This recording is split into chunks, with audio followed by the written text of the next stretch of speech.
Assalamualaikum warahmatullahi wabarakatuh. Perkenalkan, nama saya Sulistiasari, NIM D01200053. Di video kali ini saya akan membahas materi tentang lingkungan yang mempengaruhi perkembangan anak.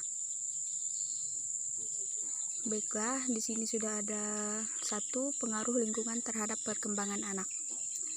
Anak-anak kita dipengaruhi oleh lingkungannya. Lingkungan adalah salah satu faktor penting dalam mendukung kecerdasan anak. Menurut Dr. Melly Budiman di majalah Intisari, Maret 1996, kecerdasan atau inteligensi anak dipengaruhi oleh 3 faktor, di antaranya faktor bawaan, faktor gizi, dan faktor lingkungan. Lingkungan ikut serta dalam membentuk cara belajar, hingga cara anak menyikapi sesuatu. Salah contoh lingkungan yang ramah, meriah, serta banyak orang yang membuat anak mudah bersosialisasi dan mudah mengenali karakter orang lain.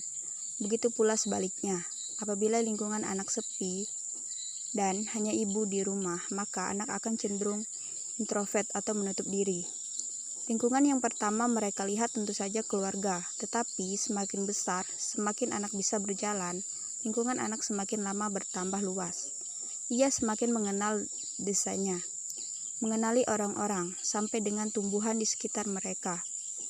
Lingkungan ini yang ikut serta membentuk bagaimana perilaku anak kita di masa mendatang. Seperti kisah masa kecil Soeharto, dari alam anak-anak tak hanya belajar tentang gerak, tentang bunyi, tentang nama pohon, hewan, dan dunia yang ada di sekitarnya. Dari alam itulah anak-anak juga belajar kearifan dan kebijaksanaan yang tak selalu ada dinilai dengan angka atau huruf-huruf semata.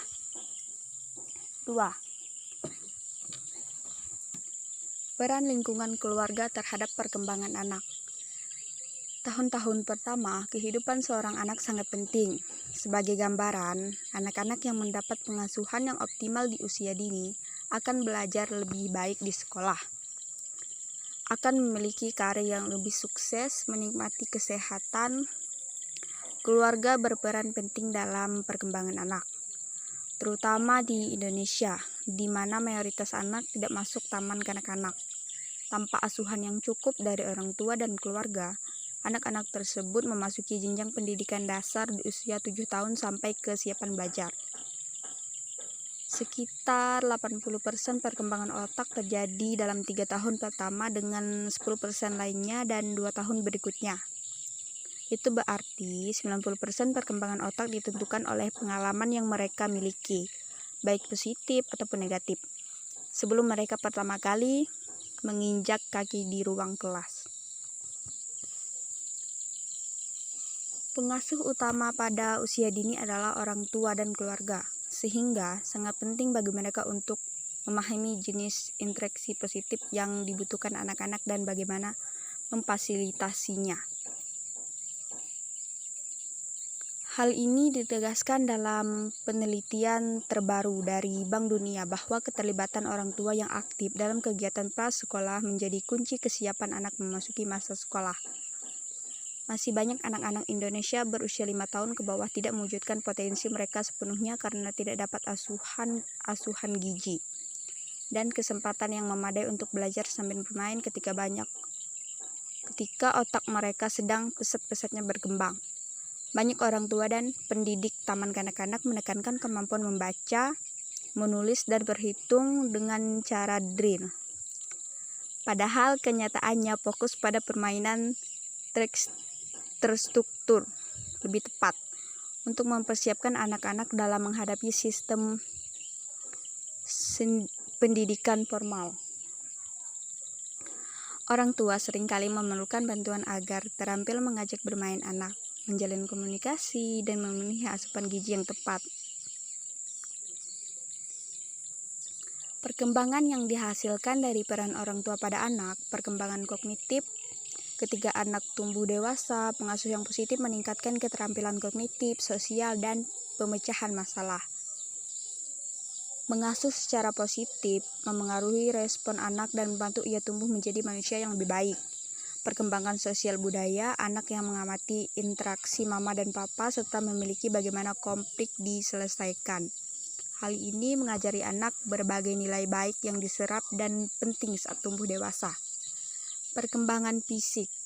Anak belajar menjadi sehat, berolahraga, memilih pola makan yang tepat, bimbingan yang tepat, dan menanamkan pola olahraga yang baik untuk mencapai perkembangan fisik yang ideal. Perkembangan spiritual. Mengajari anak untuk lebih menerima dan percaya pada kebaikan yang lebih besar dapat membantu mencapai tujuan. Tips orang tua agar perkembangan karakter anak menjadi layak. 1.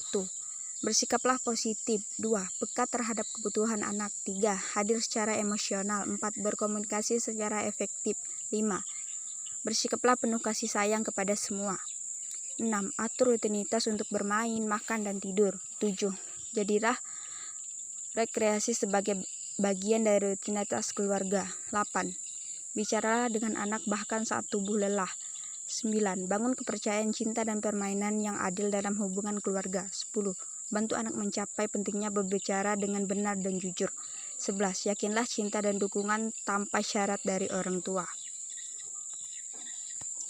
Di sini juga ada faktor yang mempengaruhi perkembangan anak. Aspek-aspek yang mempengaruhi perkembangan anak usia dini meliputi aspek kepribadian, sosial, moral, bahasa, dan kesadaran beragama terhadap kasus masalah yang dimunculkan penulis tentang anak berusia 4 tahun yang mengalami keterlambatan berbicara yang dipengaruhi oleh pendidikan orang tua dan keluarga.